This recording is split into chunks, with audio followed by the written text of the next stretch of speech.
Let's give them something to talk about. I see the energy running out. I got a planet to run around. Okay. You ain't do nothing but run your mouth. No, I don't want to be humble now. You doubted me, nothing to talk about. There we go. Thank you for pulling that down. Yeah, no worries. A little wide drunk. We'll see who did. So we're late. We're sorry we're late. For anybody that actually was going to plug in at 9:30, we get pretty decent. We get pretty decent rewatches. Where we get our most listeners is on when I put it up to Spotify and Apple Podcasts, because people like listening to us. Apparently, they don't like looking at me. That said, the time we do it, like Tuesday at 9:30, is just such an awkward time. So we're broadcasting, by the way, to the Diablo site too, and there's Bruce Wayne. That's so good. So the reason why we're late is because it's Dale's fault. I take full ownership, but in two different aspects. Well, because I woke up with it. Well, I took my dogs for a walk. I took them for a long walk. I actually rucked. I carried 30 pounds, which was dumb to do before I did what I did this morning. That's not a good. And then on the walk, you get a little euphoric. And I want to advise anybody that's out there that wakes up with that feels a little sluggish and they're kind of not looking forward to the day, a little depressed. Go take a walk and take your dogs with you, because your dogs want to go for a walk. And all of a sudden, man, your mood improves, everything else, and you get all kinds of great feelings about what you're going to do for the day. And one of my feelings was, Dale's coming on. Dale's programming for the main site. A really cool thing to do would be to do the workout of the day before we get on with Dale. So I texted Jamie Lee this morning. Okay, so it's maybe 8 o'clock. He texted me. He was like, I think it was around 8. I would coach this morning. I opened up and finished my last class at 8 o'clock, and I see a text like, let's do Hollyman at 8:30. I was like, okay, I guess that's what I'm doing. So he gets here at 8:30. So we're on with Dale. Well, and the only reason is because when I was having my coffee before my walk this morning, I saw you posted that you did Hollyman. Did you do it today? No, so I'm like 2 days ahead. Oh, you son of a bitch. Smart move. Because you didn't say that. That's a programmer's move right there. Yeah, you didn't say that. So I'm looking at it going, welcome to Hollywood, Craig. Okay, not everything. All right, buddy. We can edit and post as we need. So I'm thinking, this guy got up this morning, and I thought about it on my walk. I'm like, well, I don't know. It looked awfully bright. So I don't know if it's that bright out there where he is this morning. I'm like, well, screw it. We're going to do it. We'll do it before the match, and we'll be able to talk about Hollyman. And Hollyman, for those of you who don't know, is let me see if I can after Aaron Hollyman stage. Yeah. A hero wad, and Dale is programming all this week. By the way, Dale King is CrossFit PSKC. If you don't know who he is, just Google him. I think everybody that's going to be on this podcast knows who you are now. He is a bit famous after producing the documentary Small Town Strong. But he's got an amazing program out there at CrossFit PSKC where they essentially saving lives, saving those who are struggling with addiction issues in Portsmouth, Ohio, the home of it's like the ground zero for the opioid epidemic. So that's the quick summary. But he's also been asked by CrossFit to program the workout of the day for 2 weeks. So what does he do the first week? I'm going to do a hero week. Today was Hollywood. Well, we're leading into Veterans Weekend, Veterans Day on Saturday. Well, that's right, Saturday. Was that planned? Was that part of the move? Yeah. So let's just go down our first rabbit hole. Yeah, let's do it. They surprisingly reached out. I got a call from Heather Lawrence, which she's actually just like an hour and a half away from me. She works with Dave on the sport team, and she sends me a text. She's like, "Hey, you got time for a call in 10 minutes?" And I was like, "Oh fuck, there's some what I do now."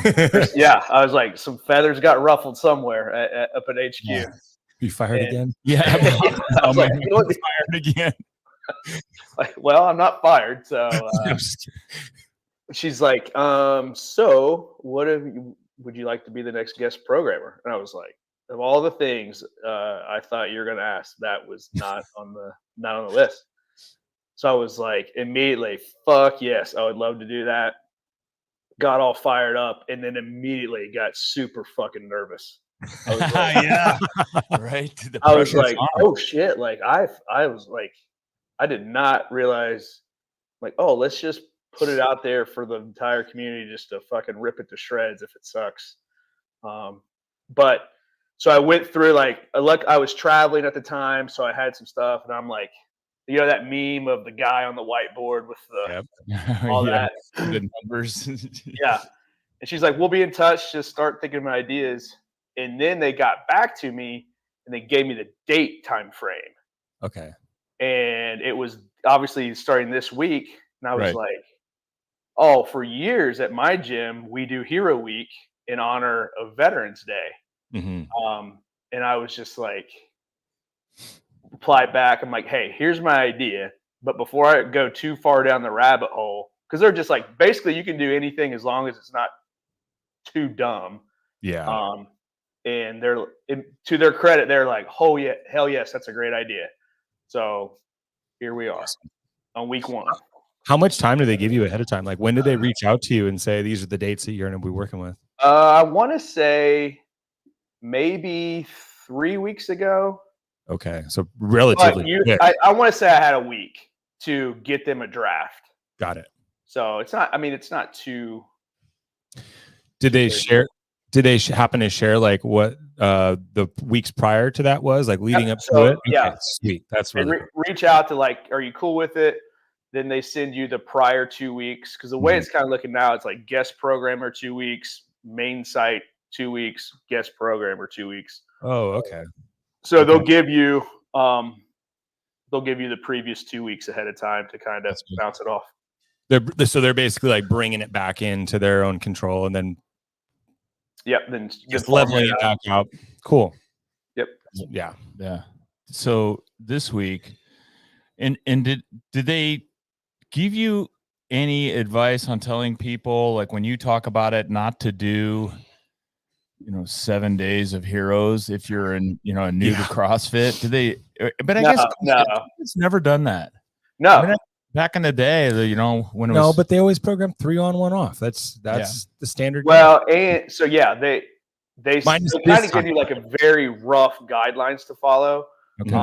And then you guys will see, like, I'm doing 4 on, okay, 1 off, 1 on, or so 4 on, rest day, Chad, rest day. Got it. Because I'm like, well, it's Hero Week. I figured that was the best way to try to get the freshest legs going into Chad as possible. Right. Well, that's what Dave Castro talked about too, is like some people may want to continue to follow the 3 on, 1 off format. Some may want to go to like 3 on, 1 off, 2 on, 1 off kind of format. That's cool. Yeah.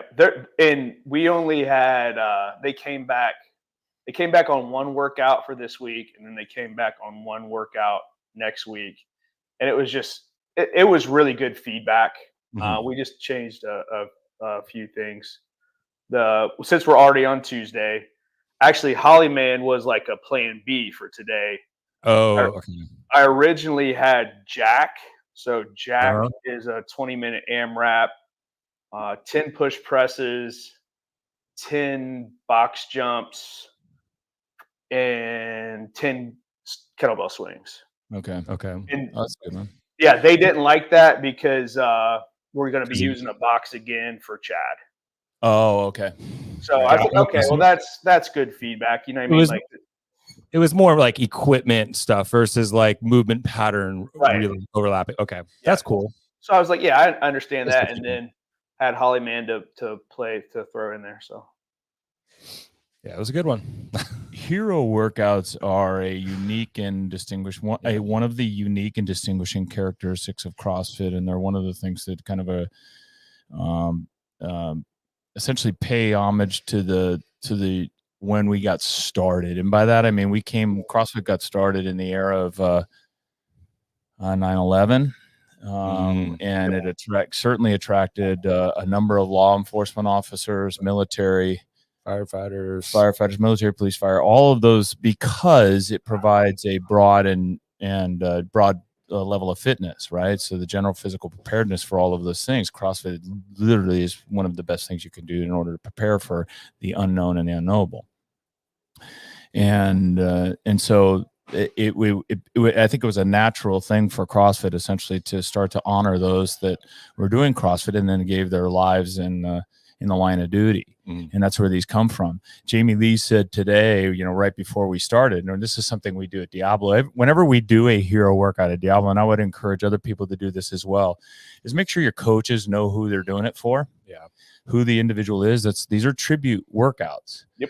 And this one is for Aaron Hollyman, he's 27 years old in 2004 that was killed by an explosive device that was in Iraq underneath the vehicle that they drove over. And it's just a really, really neat way to pay homage to those that died in the line of service, for their family, for their friends, to have a tribute workout like this is awesome. And what it does, it gives you, like Jamie mentioned it to me right before, because I was we were kind of a clusterfuck to get it started. Oh my God. It was, we had music issues, everything else. We actually didn't music start. issues. We didn't start. So this podcast at 9:30, we didn't start till 9:00. Actually, a couple minutes after 9, I'm like, oh no. Yeah.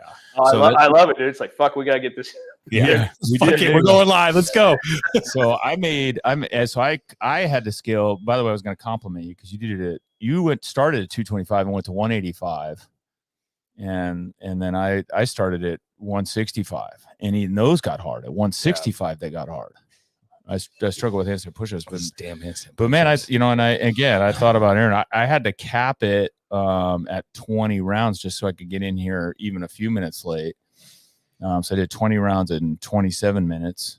25. Yeah, Jamie Lee did 25 rounds. He did RX. He went full 225. He would have finished probably right around 30 minutes. I think. I've seen that man do cleans before. That's easy for Jamie Lee.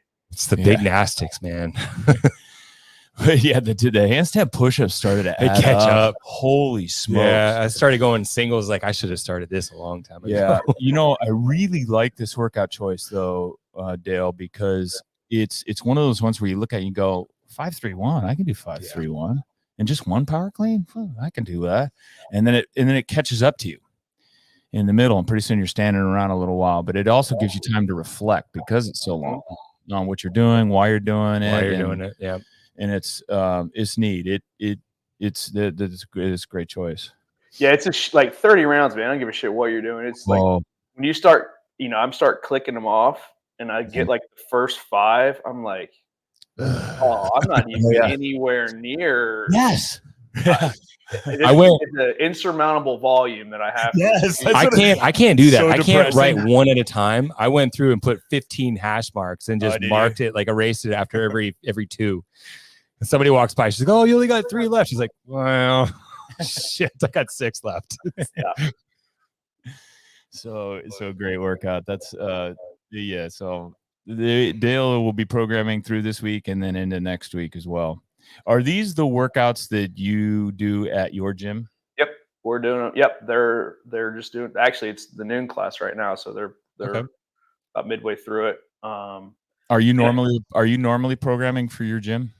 I will do. So what we have is, I think we have 5 or 6 coaches in rotation right now. So each coach gets a week. Oh. And then I have like final edit veto authority.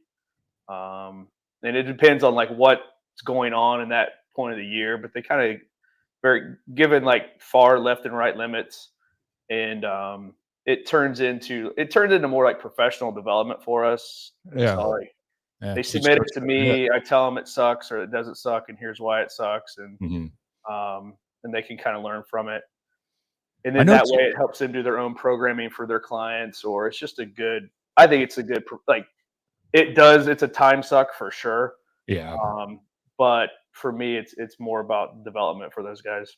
Are they coming up with their own lesson plan per class? So if they're writing the week, do they write out a lesson plan that coaches continue to follow, or like an outline at least? So we'll get 5 days. Really, it's just 5 days. So it's Monday through Friday, because we kind of have a standard thing we do on Saturday. And then they write the workout, and then they write the intention stimulus. Cool. Is what we want. Perfect. Your members enjoy that? Your members enjoy that? Yeah. So now we've always done that, and then it's always like, whose fucking week is this? Oh, yeah. Or they try. It's a guessing game on. Okay. Oh, that's cool.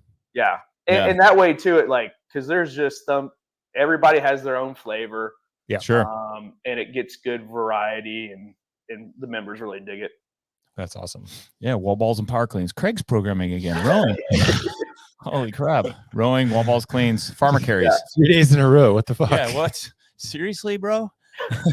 3 on, 1 off. Yeah. And then I'll do my own Craig, back to the earlier point about like CrossFit's roots being firmly planted in the mill law enforcement. When CrossFit posted Liam yesterday, backstory about that is my good friend Chase Millsap, who's the director producer on Small Town Strong, actually served with Liam, and so it was his idea to kind of bring that one up. And then his sister commented on CrossFit's Instagram, "Want to thank you guys for doing this. Liam's watching from Valhalla." That's And I awesome. was like, "Oh shit! Like that's exactly why we do that kind of stuff right there." Yeah. Because it's more obviously it is about honoring that warrior.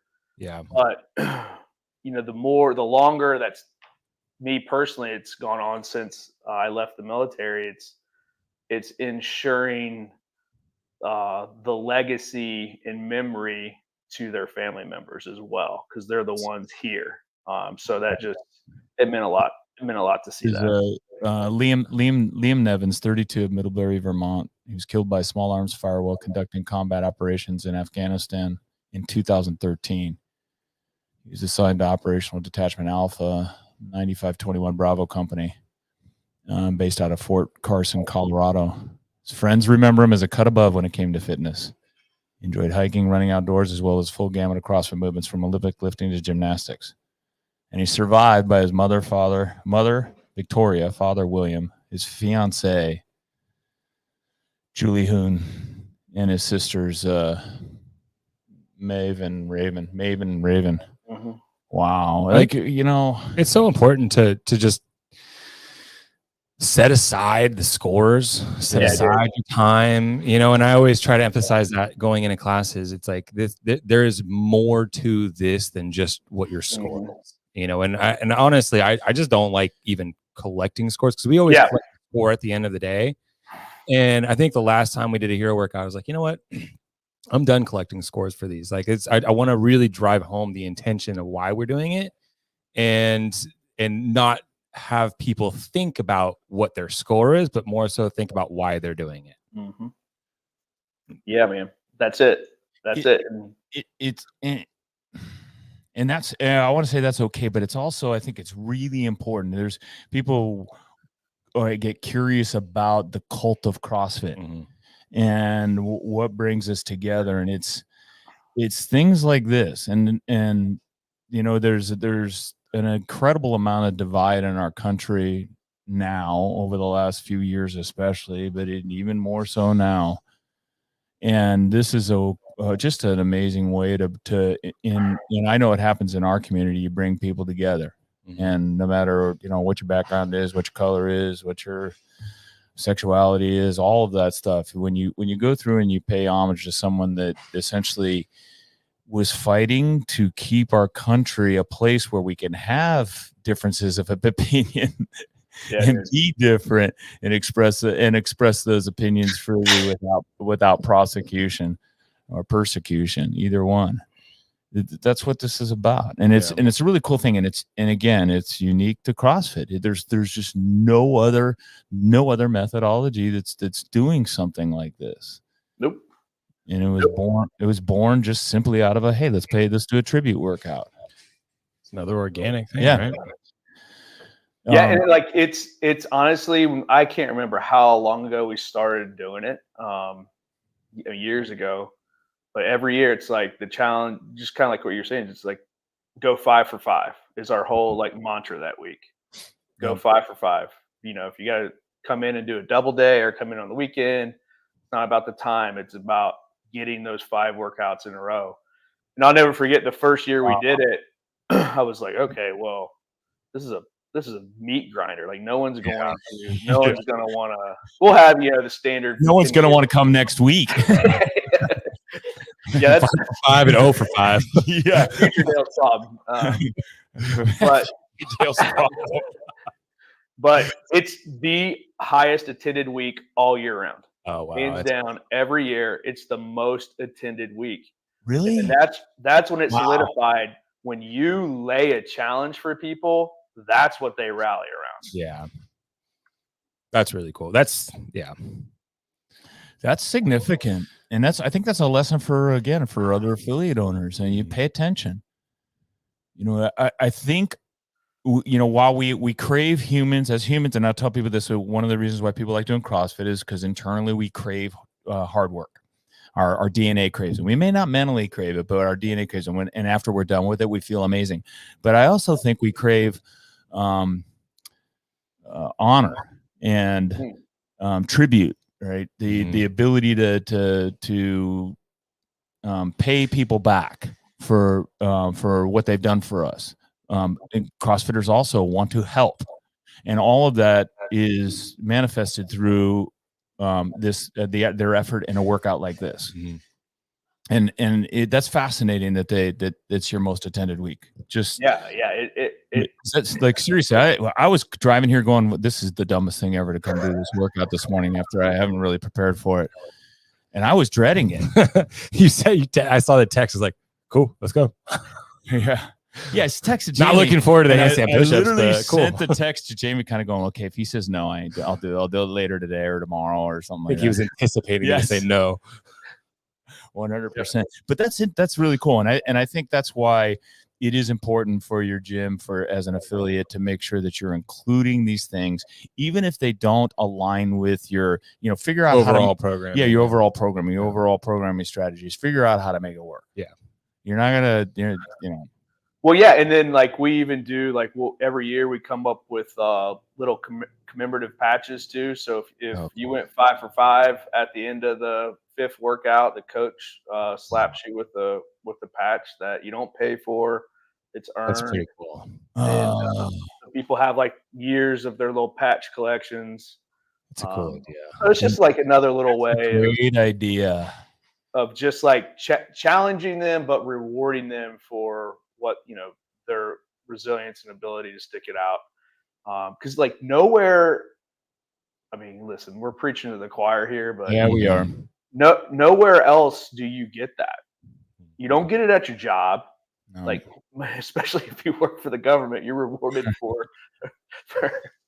incompetence half the time, not performance. But this is a place where that recognizes and rewards effort and hard work and being a good person. Yeah. Unfortunately, this is one of the few places that do that in current culture and society. Yeah, that's right. I've been looking at or thinking about how I can give more recognition, memorabilia to my members. I had a member come up to me and said, "Hey, yesterday was my 1,000th visit," and I'm like, "Oh, hey, right on, congratulations, high five!" That's amazing.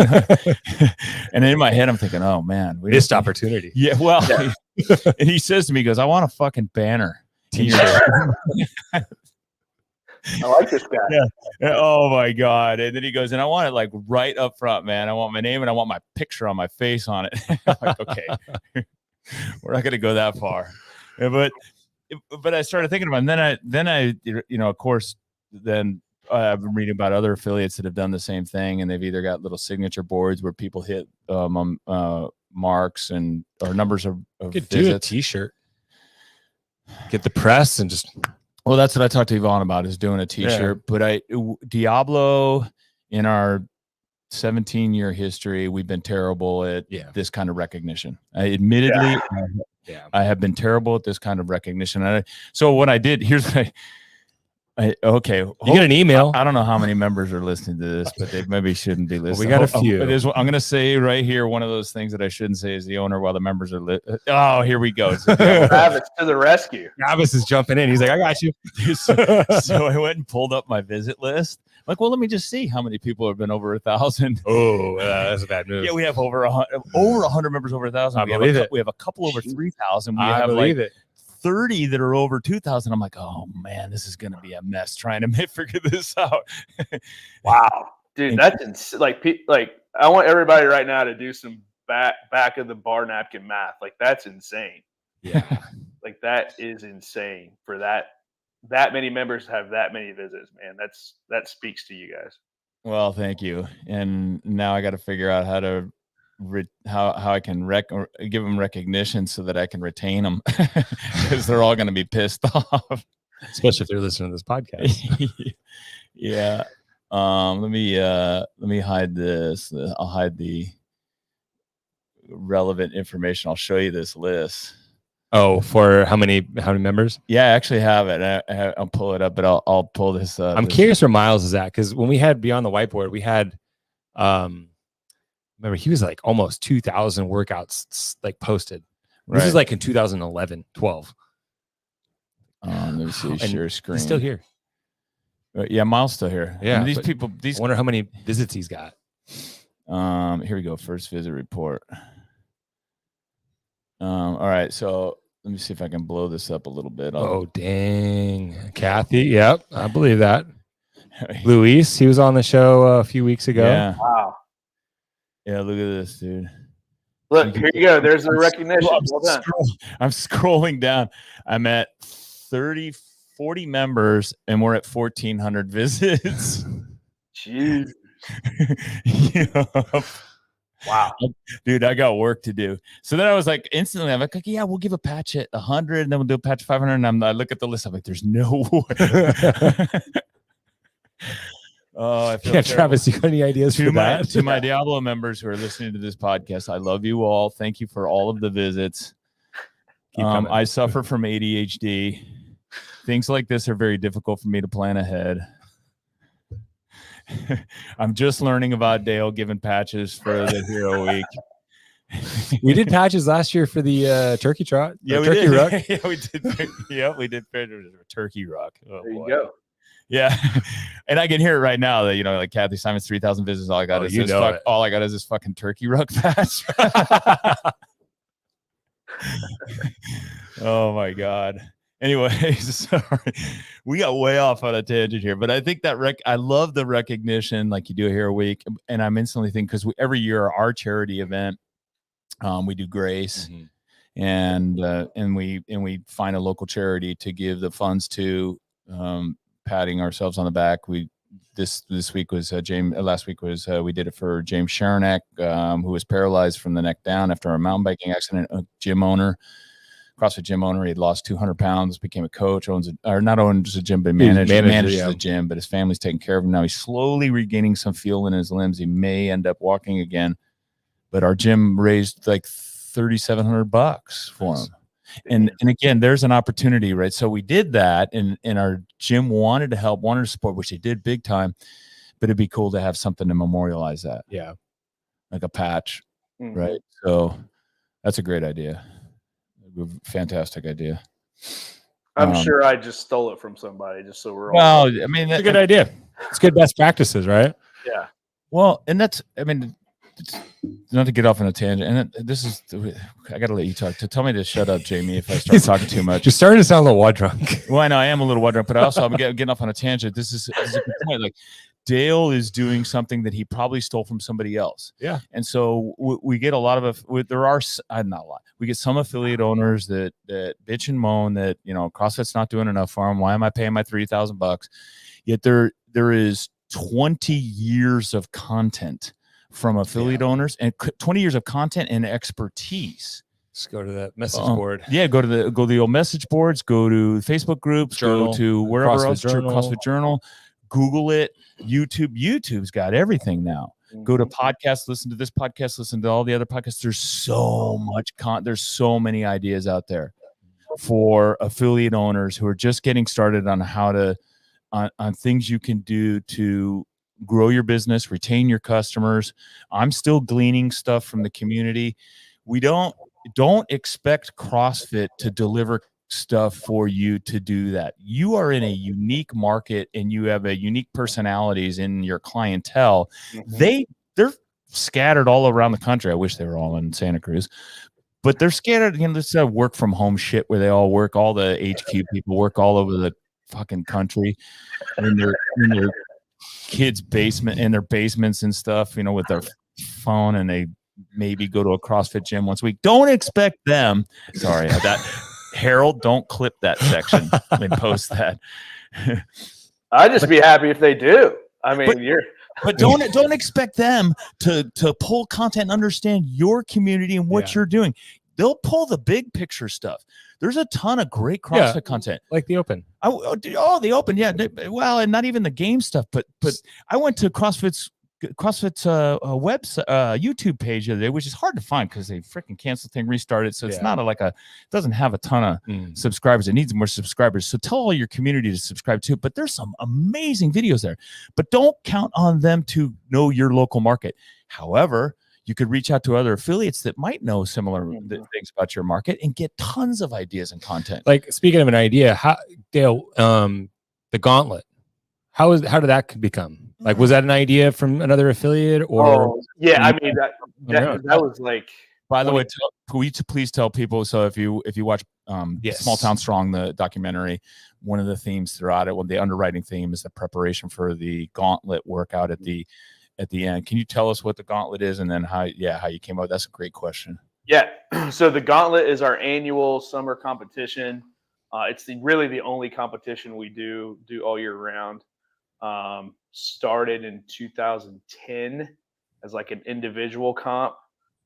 This was around the time frame of like sectionals. 2010.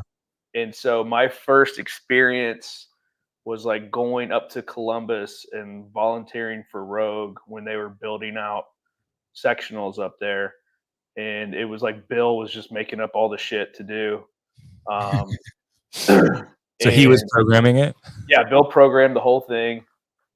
And I was like, oh, so you just make this shit. I mean, this is what I'm thinking to myself. Oh, you just make this shit up. Like, that's like, so I didn't need to ask permission to be like, well, and so it started as just like an in-house competition thing only for our members. We probably had 50 members at the time or whatever. And then it just like grew and grew and grew. And then we made it a team of 4 competition because I think team competitions are just significantly funner than individual. And then once it became team comp, then I was like able to, my whole thing was, well, let's just go down another rabbit hole. Do you know Josh Bunch, Craig? Do you ever heard of him? No, I know the name. He was like one of the original affiliate owners here in Ohio. Practice CrossFit was his. Oh yeah. No, I know Practice CrossFit. Yeah. So Tyler owns Practice. He bought it from Josh now. Right. But Josh had a competition called Back at the Ranch, and it was like the most absurd, insane shit you could ever imagine. Like, for example, we made it one year to like the finals, and you had to like carry 2 bags of ice on like a 400-meter loop, and then you swam in a pond. This was the coolest, this was the coolest athletic thing I've ever done in CrossFit. So then you swam in the middle of the pond. There was a crane that hoisted ropes down into the pond, and it was like a 30-foot rope. So you just inched your way up, touched the crane, and you just dropped. No, that's awesome. And I was like, this is the coolest shit I've ever done. It only lasted a couple years for obvious reasons. Before the crane company pulled in, you are not renting from us anymore. And it was just at one of his members' farms. Okay. Wow. And so I'm like, I'm stealing a bunch of stuff from that. And so then I just remembered a bunch of stuff that we would do in the military for like team building exercises. And then use the local environment here. There's about 400 meters away is the Ohio River. So that's where and we just do the craziest stuff. I think one of my favorite, like we've done like axe throwing involved in it. As a way to like, if you hit the target, it subtracted minutes off your time. Accuracy, yeah. And then the coolest thing was the finals event was like this bench press thing, but you had to like figure out a puzzle. So I briefed this whole thing, and at the very end, I got a chain and then locked the bar to the rig, and then you had to figure out the combination as like a puzzle to unlock the barbell to start I like that. the movement. And I got I thought people were going to kill me, like because they're good at exercising. Oh yeah. Some of us ain't the best at thinking. So when I threw that little thing out there, I got death stares, but the crowd loved it. So just shit like that. Like we just try to make it the most unorthodox CrossFit competition in Southern Ohio. It's fun. It's fun to get creative with stuff like that. Like we've done a bunch of like in-house comps, and one of the years we had a floater event. Remember the ski? We had a Nerf gun. Oh yeah. And we set up a cup, and you had a skier. Like a biathlon. Yeah, biathlon. So then you come off and you go and you shoot the Nerf gun at the cup, and if you knock it, you accumulate points. But it was like within the partner, like the partner couldn't start until they started shooting. So it was just like a constant like AMRAP of how many times could you knock the cup off. Yeah. There's a race in Vermont called the Death Race, and it's 24 hours. And we had a member that did it once and didn't make it. And only one or two people finished this race. But one of the things he said that I thought was really cool was at the bottom of the hill, there's a whole bunch of Legos in a box. The design for the Legos was at the top of the hill. So you had to run up, you run up to the top of this hill, sprint to the top of this hill, look at the design, and then come back down and build it. Yep. And then there's a judge down there telling you whether it's right or not. And if you don't get it right, and you have to, dude, that's beautiful. Yeah, and that's that mental challenge. I mean, that's a 24-hour race too. Yeah, like how's your brain working? The only mental challenge that we have at CrossFit is just remembering how many reps and rounds you have, and about 25% of my members can't get that right. Maybe more. Yeah. Like, why are you getting chips for a 5-round workout? You do not need chips. Put the chips back. I'm not allowing you to have the chips. That's ridiculous. There are some members, though, that I'm like, this is 5 rounds. Go get chips.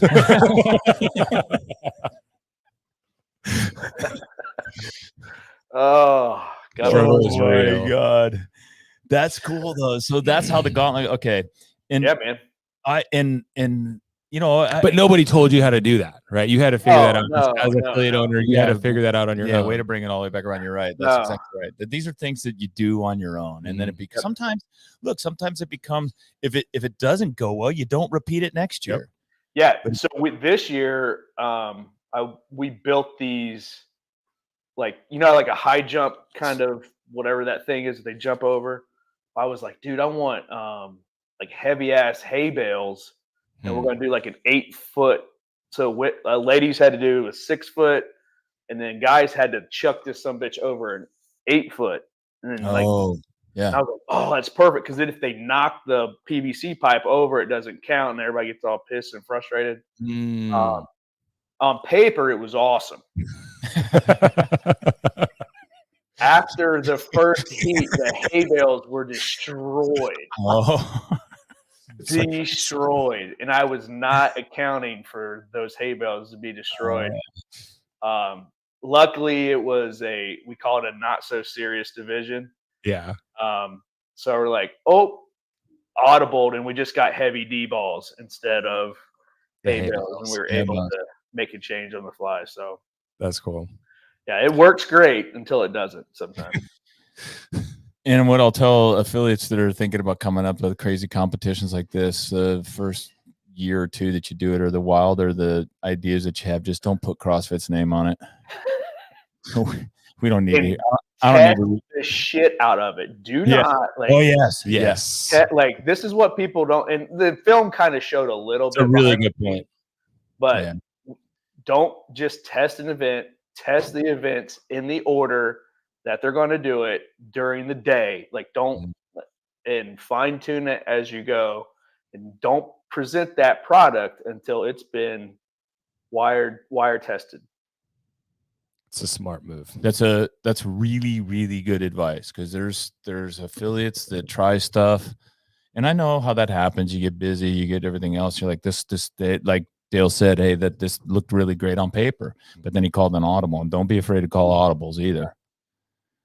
And something like I was pissed because I knew there was a risk involving the hay bales, but I thought the reward was worth it.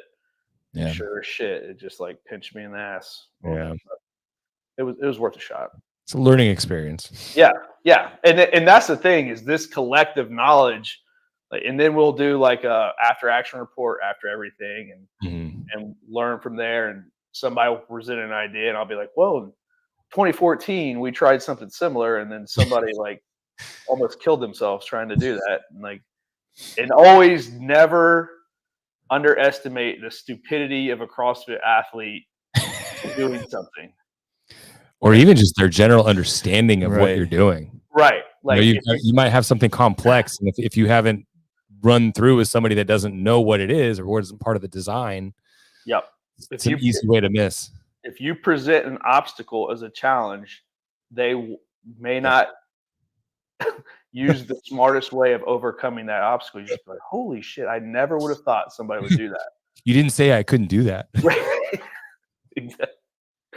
It is cool to have these types of annual events. We do an annual turkey ruck where it started as a turkey trot, and we create a hairball course for them to with obstacles and exercises along the way.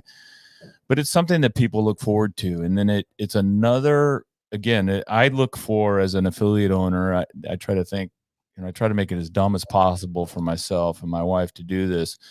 All I'm thinking about is I want hooks in my customers, reasons for them to come back tomorrow.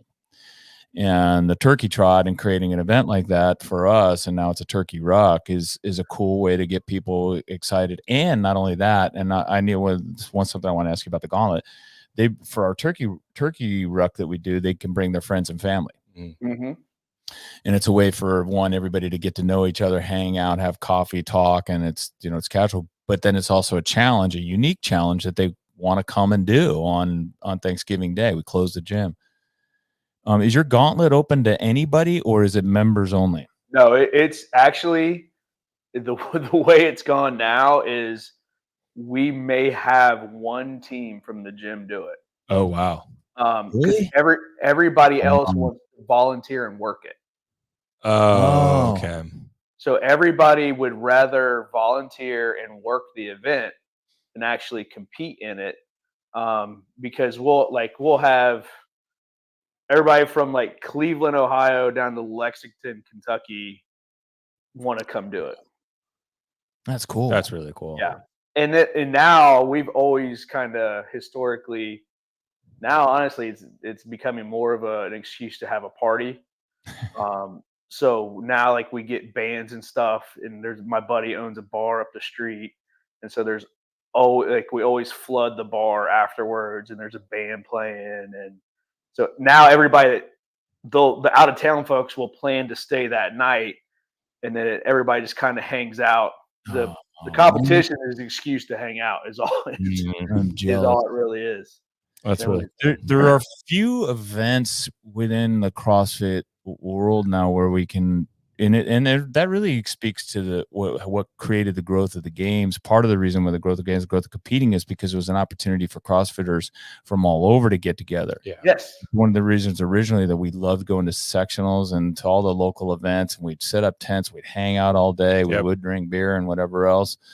But that's a really cool thing there that you do. And I feel like that's been lost. It has been lost since 2018, probably, if not before. That was kind of a big. Well, that was a big turn. shift. That was a big turning point. But but that's interesting, and we can probably try and speculate as to why that is. It's actually probably close. It's probably closer to when we switched it to sectional or to super regionals. Yeah, because there was a time where we had 3 or 4 competitions going on in a weekend. It's like, what are you doing this weekend? Yeah. Oh, I'm going to be over here. Oh, well, I'm going over here. And it's like it was like almost every other weekend there was some kind of event going on. And then when they shifted it to super regionals, and it made it so much harder for people to qualify on, you saw a big dip in just overall competition attendance. Like people just didn't really want to do it as much. I think like this is something I kind of think about too, is like the generational anthropological like study of CrossFitters, where they're at in their journey. Yeah. 10, 15 years ago, I almost considered myself a CrossFit athlete. Like I was all like not quite, but yeah, I was like, man, I'm going to take this super serious. And in a way, that took the community fun out of it. Yeah. Because I became like a lot of people become so cutthroat and then looking at people as competitors instead of like, dude, Comrade. let's just come to the gauntlet, be on my team or be on another team, and let's just hang out afterwards. Mhm. And now, like a lot of those guys, I'm just speaking for myself. Like I could give a shit less about even where I'm at, because I know at 43, I'm not going to be where I was at 33. Mhm. But I have fun just having the opportunity to get together with folks. Yeah. And I think that can come back. And some people, rightfully so, like they're looking at the sport as their profession. Yeah. Not so much for like having an opportunity to chill out and be around good people. It's like recreational, like playing softball versus There's a competition out here, the West Coast Classic, that Ben Alderman and who else? That's NorCal Classic. Oh, the NorCal, NorCal Classic. I'm sorry, NorCal Classic. Yeah, Alderman and CrossFit Anywhere. Brain farting. Blair Morrison. Yeah, sorry, Blair. But they put it together, and they're OGs. They've been around a long time, and they're trying to create that Aromas Ranch vibe. And it went, and people that went here said it's really cool, and there's tents and people hang out. Good, man. It's a lot of work. Oh. And so let me ask you this question, because it's a lot of work. Is this something you guys break even on? Do you lose money on? Do you charge people for it? Oh yeah, we charge people for it. I think we're like $275 for a 4-person team, and we try like the goal this year will be 30 teams. The biggest cost is really just staff costs for that day, really. Mm-hmm. Well, it just depends on what you want to do, man. Like, exactly, yeah. If you want to get worms and if you want to buy all this other shit, then you're just. If you want to rent a crane to hang ropes. Yeah. So I would say like we try to be a little bit in the black. We don't look at it as a big money maker. Yeah.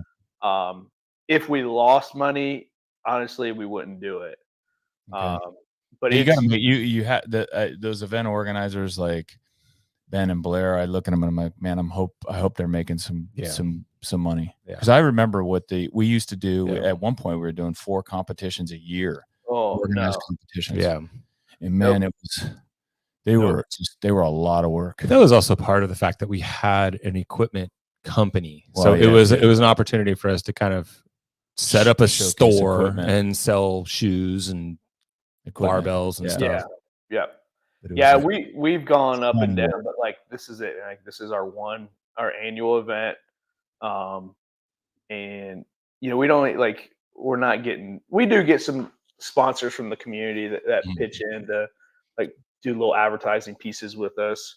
Local business owners and stuff. Yeah, and obviously they're all members of the gym. They want to plant their business logo on all the T-shirts, and but it's just cool. I would encourage affiliates, so especially newer affiliates that are coming on board and then they're in their first 5 years. We did it at Diablo. Dale is doing it out there at PSKC. There are a lot of other affiliates that have done it a lot of years. Now it's your turn. So you're coming up, and I want to challenge all those newer affiliates. If you haven't hosted a competition, I want you to host a competition, and then let us know. And we'll be there. We'll send our people. We'll try and send our people there. There's Mamba over here, that new guy that came. Yeah. That he had a little competition at his gym. Did? Yeah. And we'll try and fill things up for you. But you guys got all the energy, man. We want you to do it, and you're going to learn so much. And you might actually, what's cool is if you do it right, you can get a nice chunk of change that you can invest back in your gym, because that's what we did. If we ever made money, it just went right back into the gym. Yeah. Yep. Yeah, and I honestly think like if you were grooming somebody to be a CrossFit affiliate owner, like that is a check mark you want. Yes. I mean, like that is a good professional development thing. That's a good point. And it's something I've if I've gone through it, I always like, so for us, if you're a new coach, you have to lead an event. Like it is one of the most stressful, pressure tested thing. And I get kind of dickish with them, like leading into rehearsals, because whatever can go wrong will, unless you plan and account for that ahead of time. Yeah. And like if you can lead an event with 150 athletes over half of a day going through there, that's just going to make you a better coach. It would be great if on Instagram, Twitter, but not many CrossFitters go to Twitter, but Instagram or Reddit, if before people were allowed to bitch or complain about the open or work or the one of the competitions that they go to, that it screens them for, have you ever worked at or have you ever run an event yourself? No, then okay, then shut up. Shut the fuck up. You're not allowed to make a complaint. Yeah. And there's a lot of antagonists on social media about competitions and judging and all of that. And every time I see it or even experience it, like when we were down at semifinals and we had the judging snafu down there, I have a tremendous amount of grace. Yep. Because I get pissed and then I'm like, okay, I know what Adrian's going through. Oh yeah, for sure. I know the number of people he's got. I watched the judges, a few judges, when, all these volunteers are amazing people, these volunteers, or the judges that were volunteers. And I watched them in the briefing, and then I watched, one judge looking away, not paying attention. And as I'm watching, I'm going, oh, you just like those small little things. So that's probably the judge that's going to have an issue later on, wasn't paying attention, wasn't doing, but they're volunteering for all day. Yeah. And keeping all that under control is so hard. And then again, like Dale said, athletes will figure out ways to do things differently. Yeah. You can't account for ingenuity and stupidity. Yeah.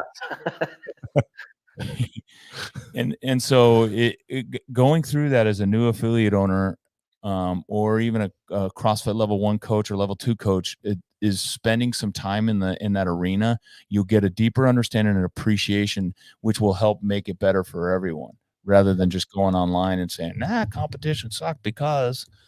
Yeah, it's a great exercise in operational planning. Yeah. And your operation just happens to be that event or that competition. That's right. Coming up with the workouts is the easiest part to do it. Like, do you have enough chalk? Are the medics on standby? Has everybody signed the waiver? Are you on your timeline? What is your timeline? Have you organized all your heats correctly? Has everybody been communicated to effectively leading in so they know what to expect day of? Is the music on point? Hell, the fucking thing that drives me crazy the most is the fucking scorekeeping. Like, oh God. Or I people know where they stand with me by if I choose you to be the scorekeeper. They know I entrust your intelligence and your judgment making if you are my scorekeeper. Because it just looks like a shit show of score sheets coming in. Oh my God. Typing them into the system, ensuring it sorts correctly, and blah blah blah blah. Yep. We've seen some. Remember we tried you had to log it. Oh yeah, we tried electronic login. We tried like a Google form where you had to submit your own score. that didn't go well. That was a shit show.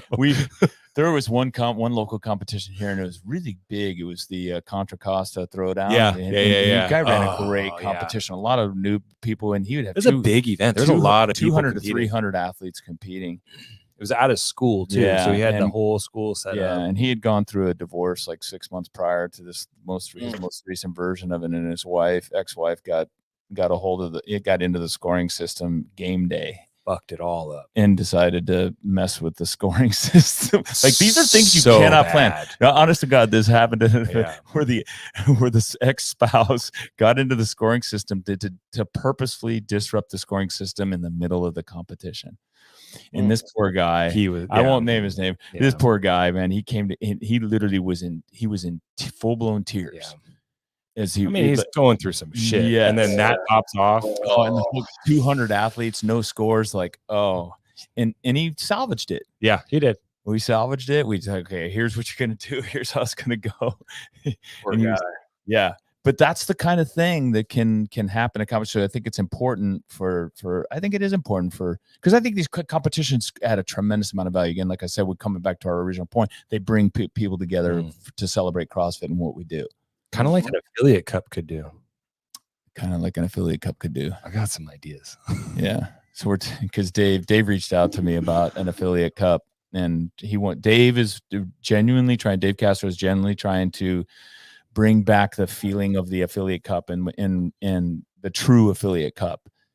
And so he reached out to get my opinion on it. It was interesting. He said in his most weekend review, he also reached out to Rich Froning, which it's not really an affiliate cup. No comment. I love Rich. Greatest. He's the GOAT. Amazing athlete. Yeah, for Rich sure. Is the GOAT in my opinion, and he loves CrossFit and he honors CrossFit and he comes on other podcasts when I know annoys the hell out of him. Yep. But I'm not sure he's the best judge of what makes a. Are you saying like Roman didn't grow up in Cooksville? Like neither did the girls at the last year that they won it. Oh my God. China Cho flying in from Hawaii. I love me some Roman. I love me some Rich, but would you guys rally an affiliate team if it was a little bit wider open as far as a true affiliate? Like, imagine like pulling people from within your affiliate to represent your affiliate. Dude, I think like we were super on the cusp one year, about 10 years ago, when it was kind of like that, and it really. Everybody who was trying to consider themselves an athlete at that point in time, like it was a rallying cry. Like they're repeating open workouts 3 times to get the score to try to push the team close to getting the invite to regionals. I think it's a great. If you're going to do it, why not? And I get it. I do understand. Like, how do you manage that? How do you manage that? It's like asking somebody's like the 10-year-old stud who is 13, like, well, we need to see your birth certificate to ensure you're actually on the little league team and you're not. Like, how do you who's going to manage everything? Who's going to manage that? That's exactly what I think. Like, who's going to? But if it can be done, it's something that would absolutely bring value to the affiliates, and it would be something now. As the owner, it could be like it's a driving call to get people to sign up for the open that want to do it. Yeah. And like I don't know. I could go. How are you doing on time? By the way, you okay on time, brother? This is my number one thing to do today. Oh, you're awesome. Okay, thank you. So just as a big picture thing, I used to way back in the day, we used to think, I don't want CrossFit to have my member data. They don't need to have my member data. And they were getting it anyway when we did the open, of course. They would get the people that had that data. And then now as I've, matured as a business owner and I see what MindBody does with my clients' data and how they market to them and tell them to go to the yoga class down the street or the Orange Theory, or Orange Theory is having a sale. This is stuff they do to our customer base. They've got all of my customer data since 2000, since we signed up with MindBody back in 2007 or something like that. And now I think, shit, CrossFit should have had that data, because if we were all, and this is something that I think, looking back, and CrossFit probably regrets this too, is creating a client management system that affiliates could use. Because if we were all on a CrossFit management system, shit, I paid MindBody whatever fees, 2.5% for the credit card fees, and then plus a software fee every month. I'd rather give that to CrossFit. Yep. Right. So you give it to CrossFit, and CrossFit could get it in exchange for the affiliate fees. So instead of the affiliate fees, they can collect, the credit card fees and a software fee, that'd be freaking great money. Mhm. And not only that, here's what they would have. This is coming back to Dale's point, is they would know where every athlete is. Yeah. So they wouldn't have to do the, hey, let me see where you've been training. Yeah. Well, you've been checking in at over at, PSKC.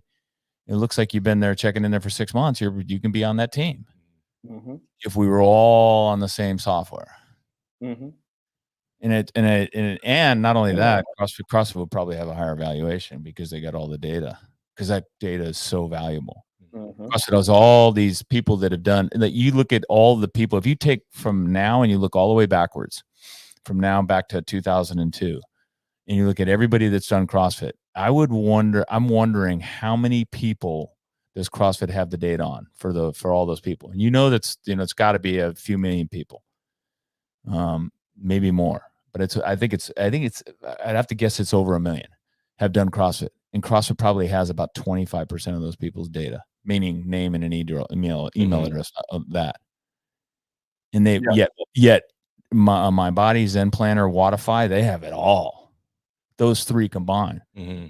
And CrossFit might, and I don't know if this is going to happen, but I would encourage CrossFit or the tech people at CrossFit or Dawn to start, having meetings with those people, having meetings with Mind Body, having meetings with Zen Planner, and going, hey, look, here's what percentage of your revenue comes from my affiliates.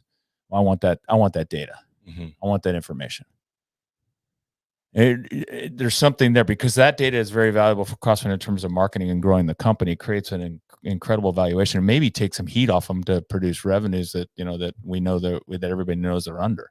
Mm-hmm. The data, but then it can make a better experience for all of us. Mm-hmm. Anyway, that's big. That's me going off again on a tangent. Sorry. No, I'm here for it, man. So what would you? So would the affiliate cup be integrated into the games? Yeah. Or would you still allow we had a whole podcast last week. We kind of broke this down, and I ended up going home. Not at all, because there's a lot we didn't talk about. Yeah, and I ended up going home and kind of writing out some ideas of like how this could run. And the way I kind of see it is, imagine the affiliate cup being in a true affiliate cup. You have one team, and it's the affiliate, right? So you're not fielding multiple teams from your affiliate. It's a group team effort. Everybody has to go through the open to be on that team. And then from there, whether it be an in-person competition or even a remote competition, you have, say, like 5 weeks where you have to get 6 workouts done, and anybody can do it.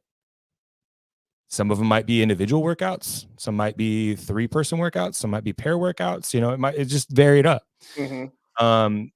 But then you accumulate enough points, and then you could potentially move on to an in-person competition, like a regional. Maybe then you have to field 8 athletes, 4 men, 4 women, no alternates. Just those are the 4 people that you're competing with. You have X amount of events, and you can spread it up and kind of strategize who's playing in what event. So you might have say, for example, we get to an actual affiliate cup. Maybe there's a marathon in it. You have to have somebody at your affiliate that can go and run a marathon. Maybe you got some heavy lifts. You got somebody that can show off their top end strengths.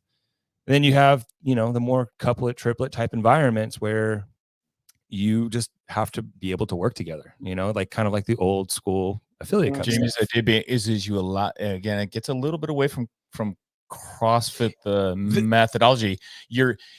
In some ways, the programming is there, but I understand. It's the affiliate that you're showing off. Allowing specialists will allow more diversity in the team athletes or diversity in your community, right? So, because I've got guys that are big, strong guys, right? So we got a couple. Yeah. Basically, it's a better representation of what the affiliate looks like. Right. But here's the other thing, and this is a point I did make a day about, and I actually really like that. I want to talk to you more about that, because that's a really cool idea. But one of the things I said to Dave is, Dave's thinking about testing the individual fitness of 4 athletes, and all 4 athletes are going to be tested to their fullest extent. You'll know who the fittest group of 4 athletes are. What Jamie Lee's saying is, you've got a work task, just like the gauntlet.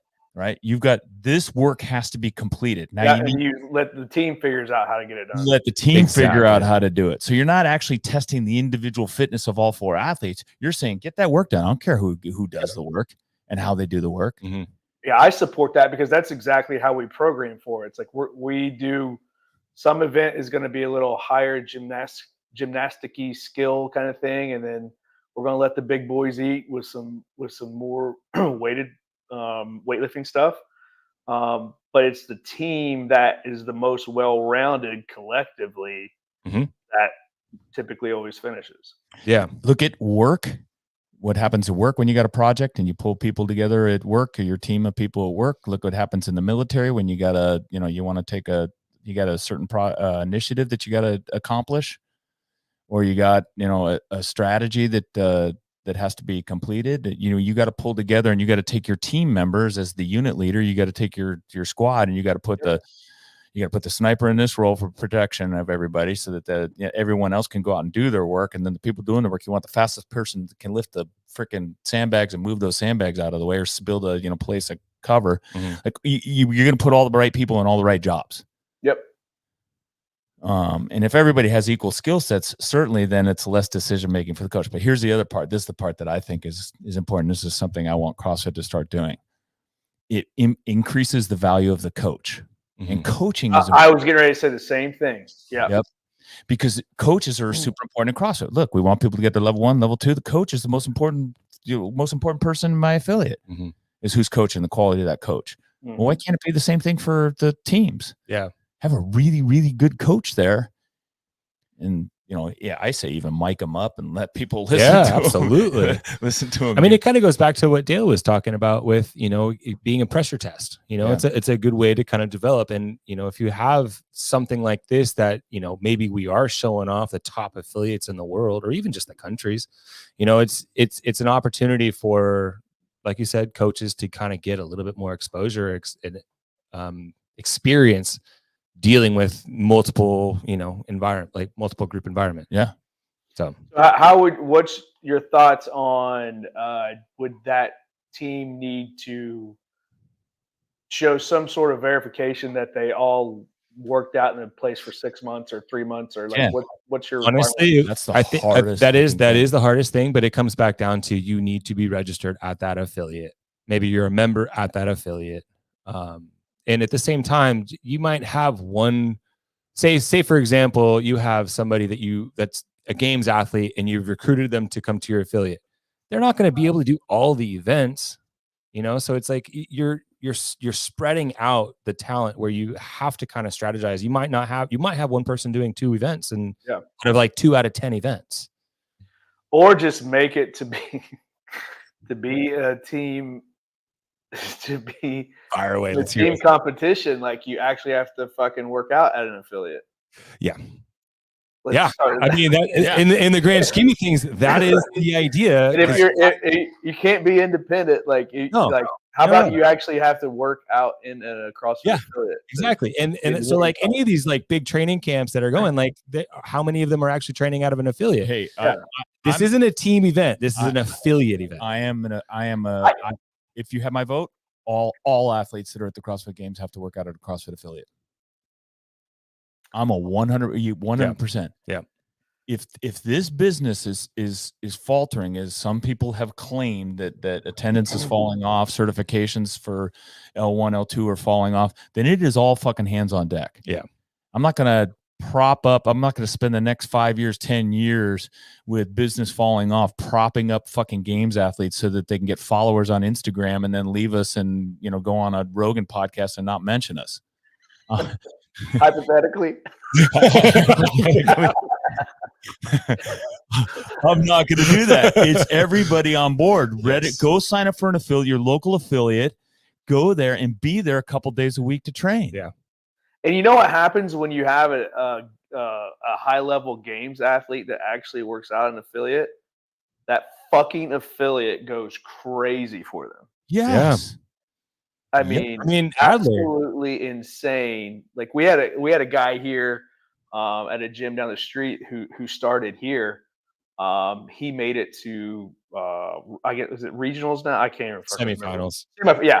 he made it to semifinals, and like not just his gym, but like our gym, the local gyms around here, like really were proud of. His name's Johnny Charles, of what he did, and he works at an affiliate. He's a coach at an affiliate.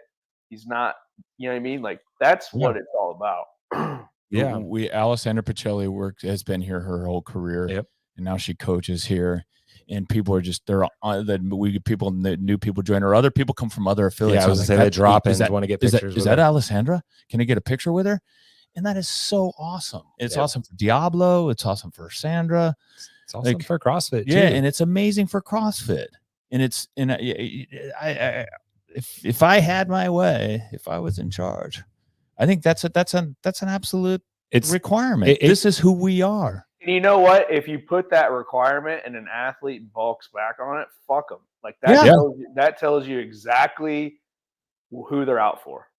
Bye-bye. And ultimately, the main idea of this whole thing is bringing the affiliate cup back to the affiliate. So it's a representation of CrossFit affiliates. Right now, the way it has been, I mean, I've competed on the affiliate cup at the games 4 years, and it's constantly going back and forth of like, well, how chasing people down. Like you have three athletes, 2 active, 1 alternate, and it's like, how many of them are actually coming out of that gym? That's not a representation of the affiliate. That's just, especially even if they're unassociated with an affiliate itself. Rich Froning was brilliant with what he did. Like he executed perfectly, and he could probably still pull a really strong affiliate team in this format. No question. He absolutely could. So could CJ. CJ's for sure. The bulk of him at Invictus. He followed the rules, the way the rules are written, and he did it really well. And the athletes went out to, I know like China went out and she lived there and spent a lot of time out there because it pissed Freddie off. But but that is not the spirit of the affiliate cup, and then in the representation of the affiliate. An affiliate. I mean, is that the spirit of an affiliate? Yeah. Like we're going to rally people to come and just train when there's off hours. Like you're not even doing classes. Yeah. Like we could go do that at like a 24-hour fitness if you had open space. I think what you do, for CrossFit, what you do is you put it out there. Like you put it out there, you say it. You may not have to manage it, you say it, and you hold people to their to the honor system at first. Yeah, there's always going to be douchebags, and let Hiller take care of those people. Oh, he would eat it up. Oh, he would, right? He would and he'd be outside the door, like. But that's where, to be honest with you, that's where the Hillers of the world can add a lot of value. Yeah. And they do today in terms of accountability for online representation of their workouts, for the online presentation, the video workouts, right? And he calls people out on the videos. David Hippensteel thing, people got upset because he was mean. Well, it was just holding standards. It was absurd what that guy was putting on a video and then getting. Can he qualify for the CrossFit Games? Does he deserve his medals? Yes, 100%. Guy's a stud. But did he just deliver absolute shit on video so he could go to the games again and get his shoes and shirts? Yes, it was shit. And it made us all look bad. Yeah. It made us all look bad. And I feel bad for all the other old athletes that were in there with him. This is the greatest podcast I've ever done. Hands down. Anyway. Some old fucking salty dudes. I know. No, it's good. I listen, I don't mean to like be disparaging against that. I mean to be disparaging against athletes who are assholes. Yes. That way. Yes. But like we've seen it, man. Like we were there in the beginning when it was about the affiliate. Yeah. And people were coming from the affiliate. And I don't think there's anything wrong with trending back towards that way. No, I agree with you. And I think it's part of bringing it all back. Trending back, but also updating it. Yeah. Make it right, yes. more people to be able to participate. I actually I was really impressed that Dave had reached out to me and asked me, for the input, and I was candid with him on things that needed to be done, and it was some of what we just talked about, and a couple of other things. Get rid of that goddamn worm. It's so boring to watch. But for the full weekend. I agree, man. Like and it's clear, like they want to make changes to. Listen, I'm the last fucking guy that I have no dog in the fight about games. Right. I'm just not that guy. But I listen to what you guys say, and it's true. Like, I've been to the game several times. People there only really care about the individual athletes as far as spectating and viewing Sure. online. Yep. So why not, like, let's just take let's take the team, and if it doesn't work better, we can always go back to finding the four fittest on a team instead of maybe the best overall team, depending on what the task at hand is. I mean, they could still keep the 4-person team format, but call it the Invitational. Yeah. It doesn't have to be the affiliate cup because it, like we said, it's not representing the affiliates. Yeah. Make it the Invitational. What was the second place team at the CrossFit Games this year?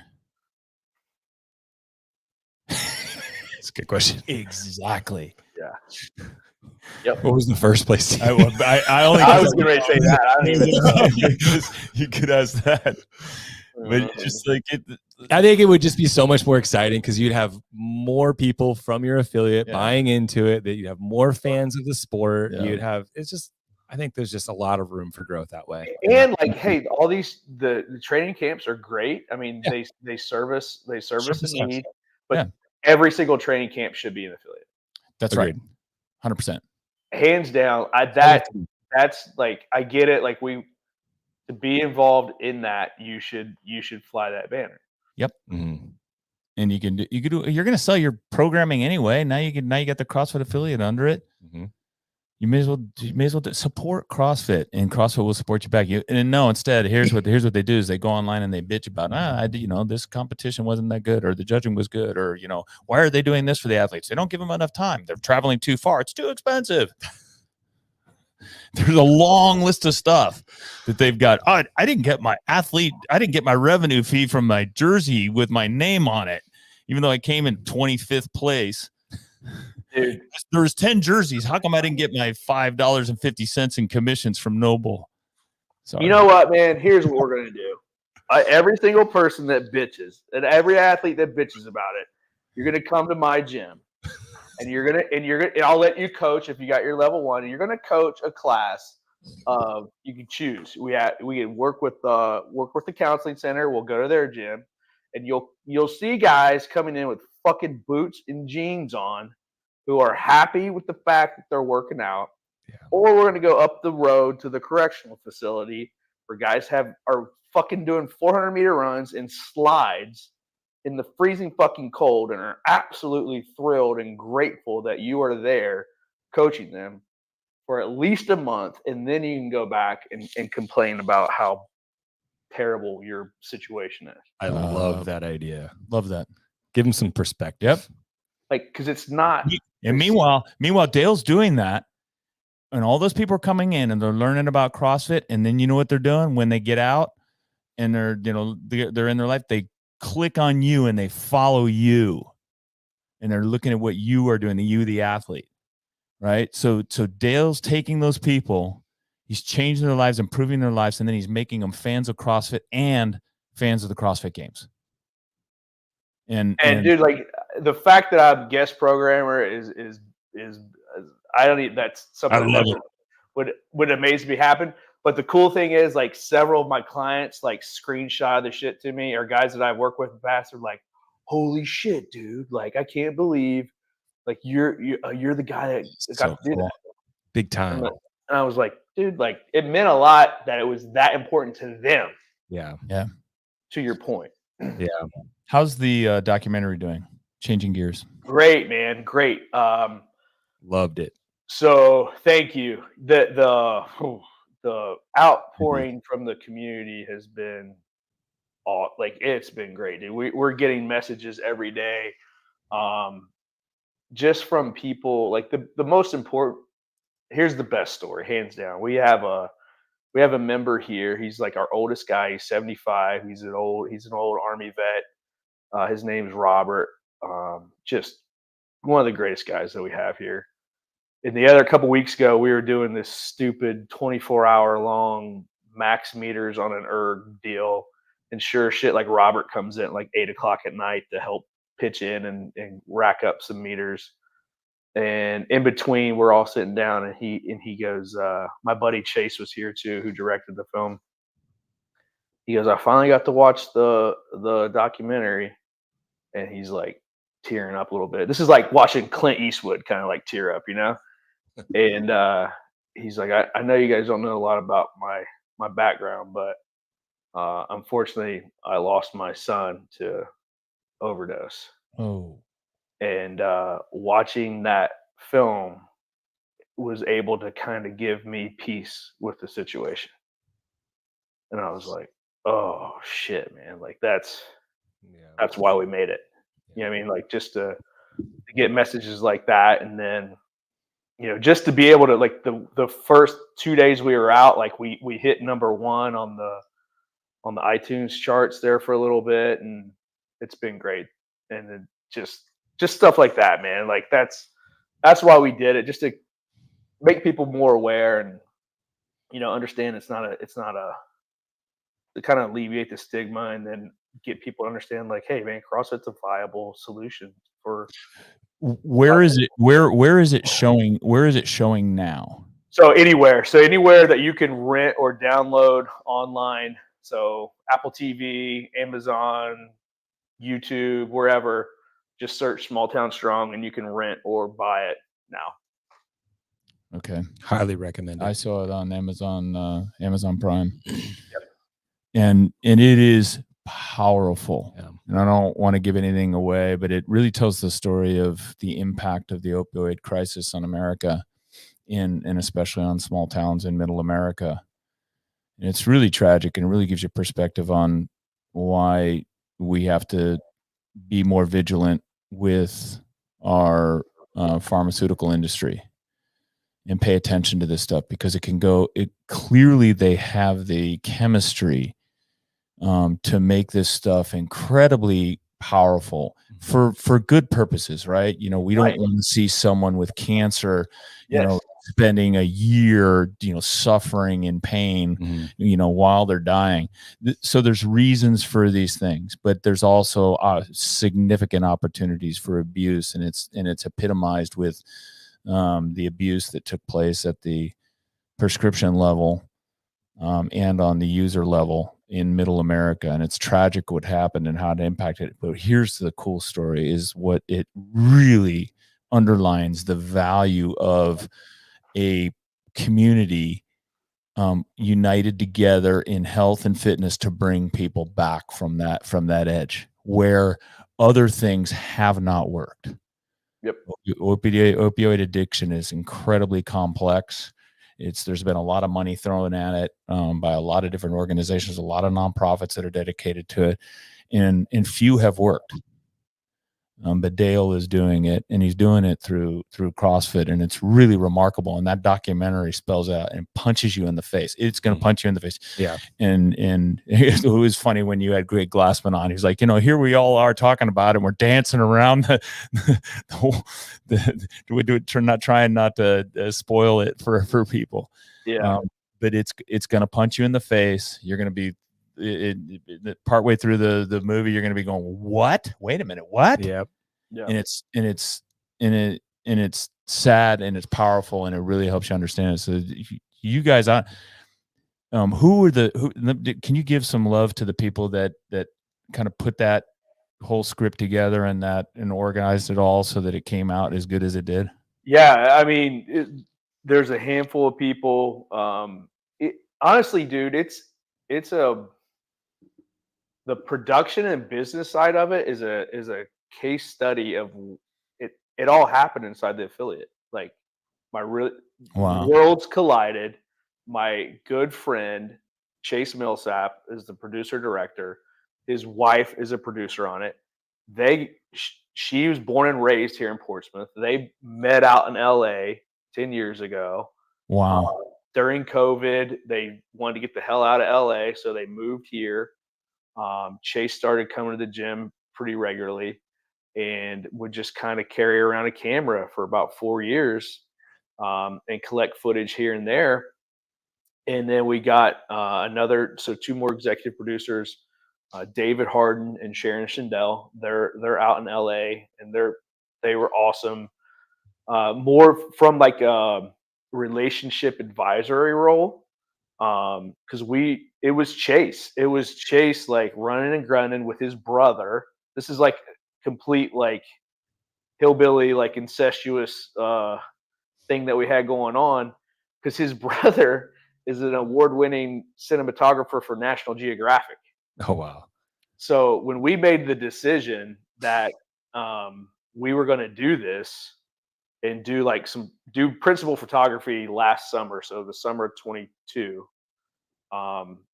we paid for Spencer to come out here for 2 weeks and run and gun shoot. That's why like some of the shots look amazing. And that's Yeah. because Spencer has that background. And then went through the editing process. And I tell you what, a guy who's really instrumental that's not a producer or doesn't get any credit is Tyson Oldroyd. Mm. He was the guy once we had like a rough cut. I was like, hey, dude, I want you to check something out because I need to know if this is shit, if this is good. So send it to Tyson, and he was like, dude, this is like one of the best CrossFit related documentaries I've ever seen in my life. And for those that don't know, Tyson has been involved with a number of CrossFit documentaries, produced and edited and created several CrossFit Games documentaries. Very good ones. A lot of content, even in the journal. Oh yeah, and a lot of content in the journal. Yeah, stories. Yep. Yeah. And so he's like, I'm going to send this to the executive team. And I'm going to try to do everything I can do to get HQ CrossFit to get behind it. And then like Nicole Carroll was one of the first ones. She was like, holy shit, like this is like, we got to do everything we can do. And then like, like more behind the scenes. So we get this thing, we've got it together. So this is like April. So Tyson goes, dude, everybody's on board. Like, we want to promote this at the games. And Chase and I were like, holy shit. Like that's every bit of 6 figures worth of earned media. Yeah. Good question. So we're like, yeah, let's do it. Hung up the phone and we were like, oh shit. Like we got to sell this thing now. Like we had a promotional deal before the project was even bought or sold by anybody.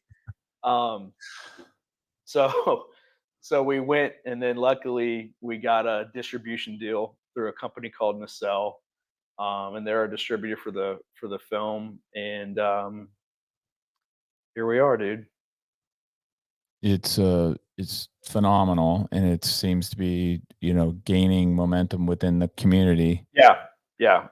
No one like if the hardest part is just getting people to watch it. Like that's with anything. Yeah. Like well, the product is great. Like we know that. And then once you see it, like it will have an impact on you no matter what. Yeah. The impact it is for me, and this is why, again, another thing that is super powerful with CrossFit. And I had this conversation, I think, with Katie Hogan about you and Matt Schindeldecker and other and affiliates being around other affiliates. Affiliates look for help and assistance and motivation from the newer affiliates. And they expect that from CrossFit HQ. We started, and Jamie Lee, when he started his, and I started Diablo, we weren't looking to HQ to hold us accountable, to motivate us to do any of that. I looked around at other CrossFit affiliates, just like I do when I step onto the floor in a workout. I kind of eyeball someone. I'm like, okay, I'm going to see if I can hang with that person. And I look at other affiliates doing it. And when I talk to you and Matt about what you guys are doing, I have a little pang of guilt internally. And that pang of guilt is, well, man, I need to be doing something. I need to find something to help, and I've been working with Matt to try and get a juvenile probation program here. I talk about your documentary and what you've done a lot. But we out here in California are suffering from an opioid epidemic and fentanyl crisis as well with our homeless. And it's horrible. What it's doing in San Francisco is just appalling. And I'm thinking there's got to be a way that we could do something similar. And that's the the beauty of having relationships with other affiliate owners, because we will hold each other accountable, but we are also going to hold each other to a higher standard, either directly or subconsciously. Like with me, I measure myself against what you're doing. I measure myself against what Matt's doing. I measure my affiliate. There's the woman up in Detroit. I was talking to Savon about it. The woman in Detroit that has the youth program. Yeah. And he had her on his podcast, and it was awesome. These are kids that are coming out of troubled home, out of homes, and she's pulling them together in a CrossFit class 3 days a week. And the police come and they help and they watch. The story was like, and all I was thinking is, God, Diablo, arguably one of the largest and maybe one of the more successful CrossFit gyms in the world. And I'm listening to this podcast. My wife and I are listening to the podcast with this woman in Detroit with a small little affiliate that's working with these kids. And all I was thinking is, we suck compared to her. Yeah. No, dude. I know, but you know what I mean? I mean, it's, and that's driving. That's a driving force for me. It makes me want to help. It makes me want to figure out, what can I do to give back? And that's why it's important for CrossFit affiliates to look to other CrossFit affiliates. Don't wait for CrossFit to give you some motivational idea, something. Look to other affiliates. Look to Small Town Strong. Look to, Shindle Decker, what he's doing. Look to that woman in Detroit that's working with kids there. Like, those are cool ideas, and those are life-changing, and your community will get behind you. Yeah. Just look into your own community and see what the need is, because you have something that will help. Yeah. No matter the situation, no matter the societal ill, you have something that will help. It's just a matter of deploying that asset in the right way, with the right people. Greg Glassman, someone pulled that. And so a couple people have talked about it and reposted it, but it was the CrossFit book on Instagram pulled it. It was Greg Glassman standing in front of an audience. He goes, "Hey, I tell people, write down on a piece of paper. Yeah. 6 months from now, what you want to be better at. I don't care what it is. You want to be a better dad. You want to be a better, spouse. You want to be better at your job. You want to, get more of your book written, whatever it is, because I don't care what it is. Just write it down." He goes, "And then I want you to do CrossFit 3 days a week, 4 days a week. I want you to come do CrossFit." And he goes, "And then at the end of 6 months, you open up and read that paper and see if you're not closer or further away from that goal." Yep. And 100% of the time, if they do it, it's like literally the solution for everything. Yeah. And as unscientific as that sounds, it's remarkable what happens in these CrossFit gyms. It really is. Yep. I would just say, we don't have to fucking prove it. You have to prove it doesn't work. That's a better way to put it. Yeah. I love that. Right. Yep. Yeah. We do CrossFit for 6 months and prove it. Yeah, dude. The last thing I'll say is I was at some public policy school anyways, and it was just verbal masturbatory fucking diarrhea going on. And they're talking about, what's the study on this? And what does the study say on this? And finally I go, listen, some people do studies and some people do things we're studying about. So I would much rather be doing something than somebody study what I'm doing instead of being the one doing the study, because you guys are going to be behind no matter what. Yeah. Just get out there and fucking do something. It's like, you're so right on. Yeah. That's brilliant. I may have to tweet that later today. Sorry. I'll tag you though, I swear. We're getting an explicit rating on this one. Yeah, it's exactly right. We do too many people, because everybody wants the science. What's the science, man? What's the research? Yeah, let me tell you what. Just do it. CrossFit works. It's like, what is CrossFit? Yeah. Well, come to the gym. I'll show you. Yeah. Yeah. We don't even need to tell you. Don't need to tell you. Costly, varied, functionally executed, high intensity. Just show up. All right. Well, we solved a lot of problems today. We fixed CrossFit. We fixed the CrossFit Games. We fixed teams. We've fixed the opioid addicts. We've done it all today. 90 minutes. That's not bad. Yeah. Yeah. That's awesome. Not bad. Appreciate you being on, man. Yeah, brother. I'm not only a participant, I'm a huge listener. I paid the massive sponsorship fee on Doc Spartan down the low rate. Yeah.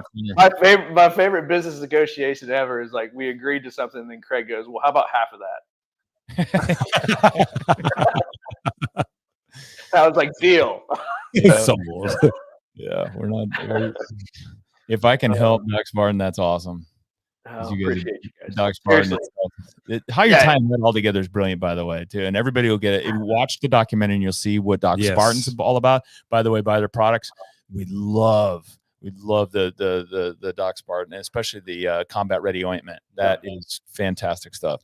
But anyway, it is good quality product. But more than that, you buy and pay that product, you're helping support what Dale's doing in Portsmouth, Ohio. Yeah. Which Yeah, is it's really cool. it's everything's made by hand, and it's Yeah. made by, and those hands are attached to fucking really good people. I'm just honored to be around. Yeah, so cool. Amazing. All right, dude. Thank you very much. Enjoy the rest of the week of the programming, guys. Love you. Will Thank do. you, guys. Thank Don't you. kill us, bro. All right, guys. See you. Bye bye. See ya. Till next time.